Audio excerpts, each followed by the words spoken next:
Social media লিখে যদি সমস্যার সমাধান হয়ে যায় তাহলে ফোরাম থাকার কোনো মানেই হয় না। সেই সোশ্যাল মিডিয়ায় চারটে কথা লিখে দেওয়া তো খুব সহজ, কোনো কিছু না জেনে। তো আমরা সেইটাতে বিশ্বাস করি না, আমরা কাজে বিশ্বাস করি।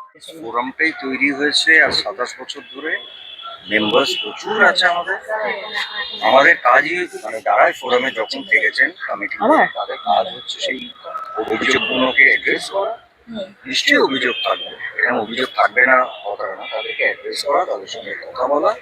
তাদের অভিযোগটা যদি ঠিক হয়, আমাদের ফোরামে যারা আছেন তারা আপনারা নামগুলো জানেন, যারা ইসি কমিটিতে আছেন, আর ইসি কমিটিতে যারা নেইও তারাও কিন্তু আমাদের সদস্য, আমাদের মেম্বার। কেউ কিন্তু আমাদের মেম্বারশিপ থেকে বাইরে নয়। তাই জন্য যদি কোনো কারোর সমস্যা থাকে, আমি সবাইকে একটাই কথা বলি, বারবার বলছি, আমি বলছি না, রঞ্জিতাও বলছেন, সবাই বলছেন যে আপনারা কিছু বলার সোশ্যাল মিডিয়ায় বলার আগে যদি ফোরামকে জানান, আমরা চেষ্টা করবো আগে সেইগুলোকে অ্যাড্রেস করতে, কথা বলতে, সেই বিষয় নিয়ে কথা বলতে। আর কিছু কিছু সময় হয়, যেটা আমি বারবার বলি, যে সময়টা না একটু ক্রিটিক্যাল হয় একরকম ভাবে, সব সময়টা তো এক যায় না। আমরা দেখেছি কিছুদিন আগে, এটা তো আমাদের কাছে, আমি আবার ঘুরে ফিরে বলছি, রাহুলের এই চলে যাওয়াটার জন্য তো আমরা প্রস্তুত ছিলাম। তার কিছুদিন আগেই এই নতুন কমিটিটা গঠন হয়েছে, আপনারা জানেন তো। আমাদের যারা এসছেন তারা সেটেল করার আগে এরকম একটা বড় ঘটনা গেছে ইন্ডাস্ট্রি, তারপরে একটা আমাদের রাজ্যে ইলেকশন চলেছে, সব কিছুর সময় আছে। তো তা সত্ত্বেও বলছি, কোনো সদস্যর যদি কোনো বক্তব্য থাকে, ফোরাম যতটা পারেন, কারণ ফোরামে যারা আছেন তারা কেউ এখানে চাকরি করেন না, তারা তাদের কাজের মাঝখানে এসেই, এবং 27 বছর ধরে যদি একটা সংগঠন থাকে, সেই সংগঠন তো কোনো না কোনো কাজ করেছে, আপনারা দেখেছেন অনেকে। সেটা পারিশ্রমিক থেকে আরম্ভ করে, তাদের সময় নিয়ে আরম্ভ করে, তাদের পেমেন্ট স্ট্রাকচার, এই কথাগুলো আজকের দিনে আর কেউ বলেন না, কারণ তারা ভুলে গেছেন। কিন্তু 7-8-10 বছর আগেও এই ফোরাম থেকে দাঁড়িয়ে তাদের সময়, স্ট্রাকচারে পেমেন্ট পাওয়ার থেকে আরম্ভ করে তারা তাদের মতন কিন্তু কাজ করেছেন। এবং এটা কিন্তু আমাদের কাজ, মানে যারা আমাদের কমিটিতে ফোরামে নেই তারাও কিন্তু এই ফোরামের মেম্বার, তাদের কথা আমাদের শুনতেও হবে, তাদের দরকার হলে আমাদের তাদের সঙ্গে বসতে হবে। তারা, তাদের যদি কোনো অভিযোগ থাকে, যে অভিযোগটা মিনিংফুল, যে অভিযোগটার পেছনে কোনো কারণ আছে, সেই অভিযোগটাকে অ্যাড্রেসও করতে হবে। কিন্তু আমি আবার বলছি যে রাতারাতি কোনো জিনিস পাল্টানো যায় না। আর সোশ্যাল মিডিয়া লিখে যদি সমস্যার সমাধান হয়ে যায় তাহলে ফোরাম থাকার কোনো মানেই হয় না। সেই দাদা আরেকটা কথা, যে সরকার বদলের পর নানান সমস্যা আমরা দেখতে পাচ্ছি, ওইটা আপনাকে তোমার আরেকটা প্রশ্ন, অনেকেই আর্টিস্ট ফোরামের গ্রুপ থেকে বেরিয়ে যাচ্ছেন। সম্প্রতি যদি দিগন্তদার কথা বলি বা জিতু কমল, আজকে তো আমরা এই ধরনের কথা বলতে চাই না, কারণ যারাই বেরিয়ে গেছেন, আমি দায়িত্ব নিয়ে বলছি তাদেরকে, যারা বেরিয়ে গেছেন বলছেন, তারা আমাদেরই শিল্পী, তারা আমাদেরই পরিবারের একজন। কেউ বেরিয়ে যেতে পারেন, কিন্তু তাদেরকে আমরা অস্বীকার করতে পারবো না যে তারা আমাদের শিল্পী এবং তিনি মেম্বার। বেরিয়ে গেছেন হয়তো একটা কমিটির থেকে, কিন্তু উনি আমাদের মেম্বার, উনি আমাদের এই পরিবারেরই মেম্বার। দাদা জিতুদাও বলেছেন যে মেম্বার হয়ে থাকছেন না, এবং নানান সেটা তার ব্যক্তিগত চয়েস, কে মেম্বার থাকবেন কে মেম্বার থাকবেন না। আমাদের তো যেহেতু সামাজিক মাধ্যমে নানান কিছু ভালো করে ঝগড়া লাগায়।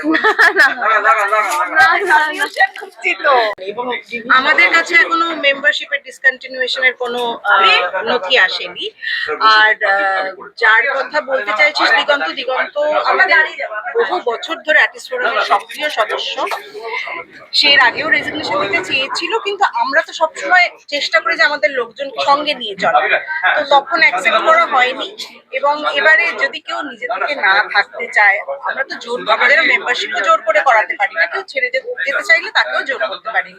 ওর নিশ্চয়ই মনে হয়েছে কোনো কারণে আর থাকতে পারছে না আমাদের সঙ্গে, কিন্তু ওর সদস্য তো রয়েছে, আমাদের সহকর্মী, আমাদের সদস্য। ওর মানে সবার মতো, সবার জন্য যেরকম চিন্তা করা হয় তার মধ্যেই ও করে।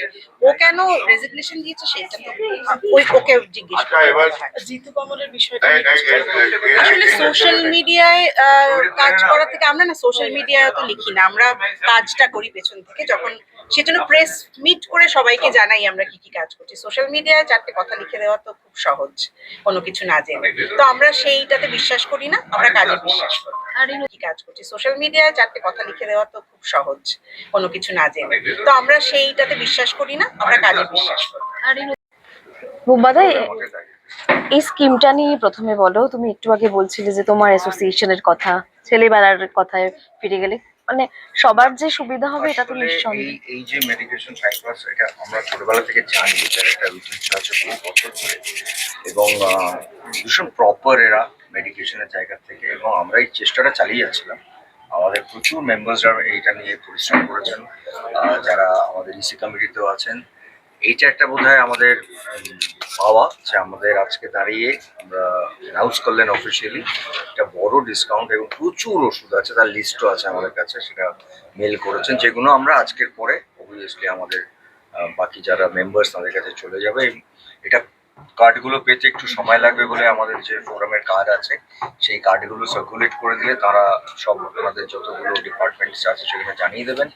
তো এখন থেকেই জিনিসটা ইমপ্লিমেন্ট হবে, এবং এটা 3-4 দিন লাগবে। তার পরবর্তীকালে যে কার্ডগুলো তৈরি হচ্ছে, যেটাতে দেখানো হলো একটু আগে, এবং ওটা উত্তম জেঠুর নামেই কার্ডটা, সেটা যারা আমাদের মেম্বারদের কাছে থাকবে তারা একটা হিউজ আর্টিস্ট ফোরামের সব মেম্বারকে উত্তম সুবিধা কার্ডটা দেওয়া উত্তম হবে। সুবিধে কার্ডটা যতদিন দেওয়া না হবে, হচ্ছে ততদিন আর্টিস্ট ফোরামের কার্ডই চলবে। এবং এটা একটা বড় বড় না হলে আমি বলবো এটা বেশ একটা ইম্পর্টেন্ট জিনিস। কারণ আমরা সবাই জানি যে চিকিৎসা আজকের দিনে এটা ওষুধ কেনা ইটসেলফ একটা বিশালই কস্টলি জিনিস। সেখান থেকে দাঁড়িয়ে আমার মনে হয় যে যেভাবে তারা এগিয়ে এসছেন, এবং ওদের আরো অনেকগুলো জিনিস আছে কর্পোরেটদের যেরকম থাকে, আমরা চেষ্টা করছি, ওনারাও বারবার বলছেন যে আমাদের সঙ্গে বসে কিছু কিছু জিনিস আরো আমরা ইমপ্লিমেন্ট করবো। দাদা, যেহেতু হেলথ রিলেটেড বললেন, এই যে ইন্স্যুরেন্স নিয়ে একটা কথা হয়েছিল আর্টিস্ট হ্যাঁ, এটারও কাজ সেটা চলছে। ইনফ্যাক্ট আজকেও একটা এটা নিয়ে মিটিং হয়েছে, আরো 2-3 জনের সঙ্গে কথা হয়েছে, যেখান থেকে আমরা বেটার একটা ডিল পাবো। সেখানে জিনিসটা হবে। শান্তি আর কি বল সম্পাদক বেসিক আমাদের যে সমস্যাটা সেটা বোম্বাদা একটু ওষুধটা দাঁড়িয়ে, বোম্বাদা একটু দাঁড়িয়ে। ওষুধটা আমি খানিকটা মিটলো বলে আমরা আশা করছি। ইন্স্যুরেন্স যেটা আমরা মেডিকেল ইন্স্যুরেন্স যেটা আমাদের ছিল এখন নেই, সেটা একটা অবশ্যই বড় গ্যাপ তৈরি হয়েছে।